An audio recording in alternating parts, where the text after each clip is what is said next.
தில்லை நதிக்கரை வரும் சென்று பார்த்தால் காலையில் அந்த துணியெல்லாம் இருக்கக்கூடிய தண்ணியில் அமுக்கிவிட்டு சாரோடு இப்பதான் அண்ணன் கூட அந்த சாரத்தை எடுத்து குடமண்ணக்கூடிய முடிய வேண்டுவான். ஆமா, அப்படி என்று காலையில் எழுந்த உடனே அந்த சாரத்தை திறக்கலாம் என்று போகும் காலத்தில் பார்த்தால் ஏதோ ஒரு குழந்தை சத்தம் கேட்கின்றது.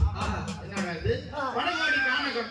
இந்த வடகோடி கானகத்தில் சிங்கம், சிறுத்தை, வேங்கை, புலி, கரடி இதெல்லாம் இருக்கும் என்று மனதில் எண்ணிக்கொண்டு கிட்ட போகவில்லை.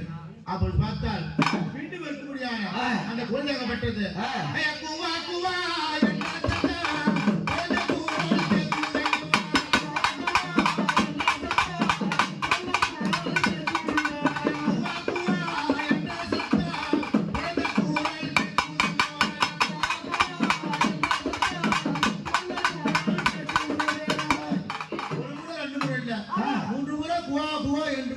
கேட்கின்றது. மனதில் எண்ணிக்கொண்டு பார்க்கக்கூடிய ராமநாதபட்டம் என்னடா இது? பேயா இருக்குமோ, விசேஷம் இருக்குமோ? எனக்கு காலையில வந்திருக்கான் இருந்தாலும் தாயா இருக்கக்கூடிய கங்கா பாபு யார் இருக்கின்றது? கங்கம்மா நம்பிதான் வந்திருக்கிறேன். அதனால வேண்டிய கைவிடாது அப்படி என்று சாரோட்டு திறந்து பார்க்கும் காலத்தில சாரோட்டு திறந்து பார்க்கும்போது ஜோதியாய் சுடராய் ஆதியா ஒரு குழந்தையாகப்பட்டு இருக்க முகத்தோடு அப்போது பார்த்தான் ராமநாதபட்டம் கேட்ட அந்த குழந்தையை பார்த்து இருக்க முடியாது. நம்ம 7 பேர் இருக்க முடியாது.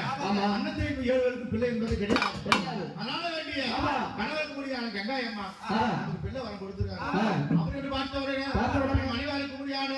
ராமாய் ஓட்ட ஓடி வந்து என்னங்க காரணம்னா காலையில வந்தீங்க குடி தோற்றது அப்படி இருக்கின்றது. காரணம் கேட்கும்போது ஓடி வாயா கிட்ட வாயா பிள்ளையோடு இருக்க முடியாது. அம்பையாத்துக்கு அரையோரம் குழந்தையோடு இருக்கின்றது. பார்த்தாலும் சிரித்த முகத்தோடு அழகாக இருக்க முடியாது. இந்த கங்கையாத்து பயமா இருக்குமா? அப்படி என்ன மனுஷா நமக்கு நம்ம அண்ணன் தம்பி 7 பேரு 7 பேருக்கு பிள்ளை என்பது கிடையாது. அதான் கூடிய கண்டிரம்மனை பார்த்து ஒரு பிள்ளை ஒரு கொடுத்துருக்காங்க. அப்படி என்று கட்டி அணைத்தாலம்மா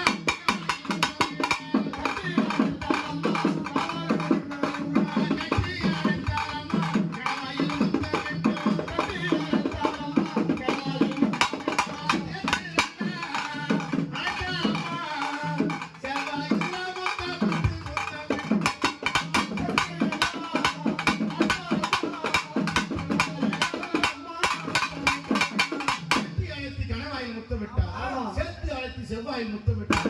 ஏன்னு கேட்டா நமக்கு பிள்ளை இல்லாத மனையா இருந்தோமா கிடைத்திருக்கிறது.